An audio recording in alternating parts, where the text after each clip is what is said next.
Apple. Apple is not just a phone brand. It is more like a pocket-sized terminal made from aluminum, glass, silicon chips, and a tightly controlled software system. An iPhone usually feels cold, solid, and carefully edged in the hand. The screen colors lean stable and natural. The animations feel as if they are being pulled by an invisible spring. Scrolling, bouncing, unlocking, and switching apps all move with the same rhythm. Its core strength is not a pile of specs.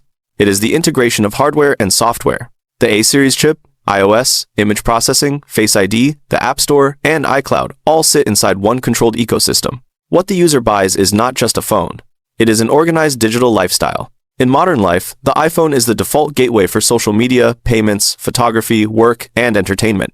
In North America, Japan, and the premium market, it almost functions as a status stabilizer. The twist is that Apple did not invent the smartphone. But in 2007, the first iPhone changed what people thought a phone should look and feel like. By 2025, Apple was still one of the strongest players in the global smartphone market, not because it had the most models, but because its users rarely leave.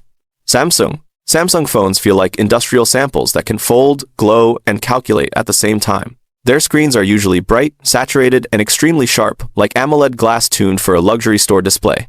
The body can range from basic plastic to flagship titanium, because Samsung covers almost every price level. Its real power is not just phone design. Displays, memory, chips, camera modules, and folding hinges are all part of Samsung's wider industrial system. The Galaxy S series is its premium flat-screen flagship line. The Galaxy Z Fold and Flip series bring the phone back from being just a glass slab into something mechanical again. In South Korea, Europe, North America, and the high-end Android market, Samsung is the most stable alternative to the iPhone. The historical detail is that Samsung did not begin as a technology company. Xiaomi phones feel like performance machines compressed by price. They do not always try to look luxurious. They try to make the spec sheet visible. High refresh rate screens, large batteries, fast charging, telephoto cameras, and flagship chips are often packed into a lower price than expected. The shift from MIUI to HyperOS also shows how Xiaomi wants the phone to become the entrance to a wider ecosystem. The phone is no longer just a phone.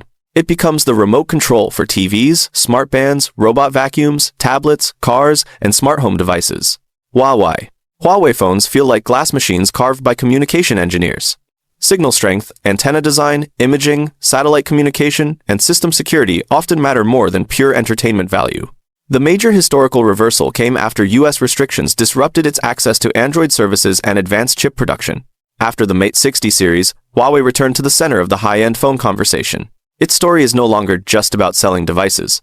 Oppo phones usually feel smooth, rounded, slim, and soft in the hand, like devices designed around the relationship between the palm and the camera. They do not always focus on having the most powerful processor.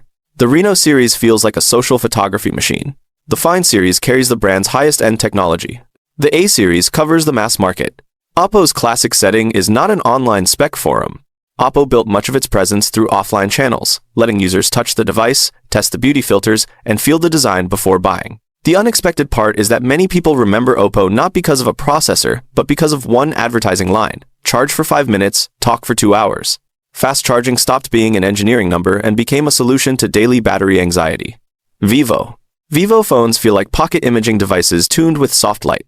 The X series represents its imaging flagship line. Vivo's strength is turning complicated technology into a stable, everyday experience. Gimbal-like stabilization, portrait algorithms, Zeiss-branded lenses, a history of hi-fi audio, and very strong offline reach. One historical detail is that Vivo once leaned heavily into the idea of the music phone, focusing on the sound coming through headphones rather than only the picture on the screen. When the smartphone industry shifted toward photography, Vivo moved that sensory tuning into portraits and night scenes. Honor phones are a young branch that originally grew out of Huawei and later became an independent brand. The Magic series carries the high-end flagship image. Its history has a clear reversal. Today, Honor lives between two meanings: Huawei heritage and independent ambition. OnePlus phones feel like Android machines built for speed. The body often feels sharp and solid. Early users did not remember OnePlus because of massive advertising. They remembered it because it felt fast, smooth, and free from heavy software clutter. Its original identity was the flagship killer, a phone that offered near-flagship chips, screens, and build quality at a lower price. The classic OnePlus user was a tech enthusiast, a custom ROM user, a heavy gamer, or someone who hated bloated pre-installed apps.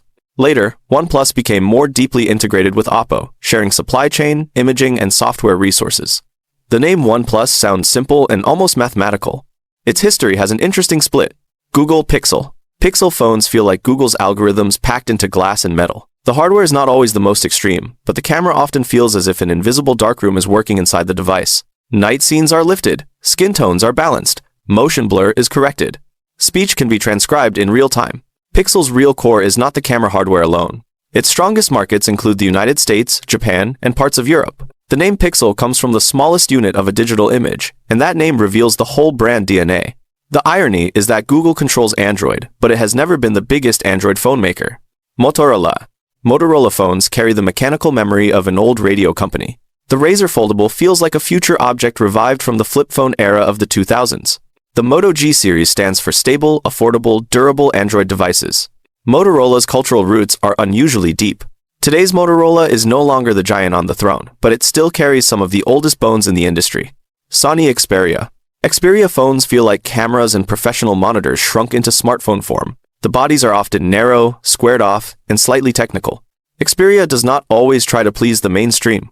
It keeps too many manual controls for that: focal length, shutter speed, ISO, white balance, cinematic aspect ratios, and audio monitoring. The irony is that Sony supplies image sensors to many smartphone brands, while its own Xperia phones remain relatively niche.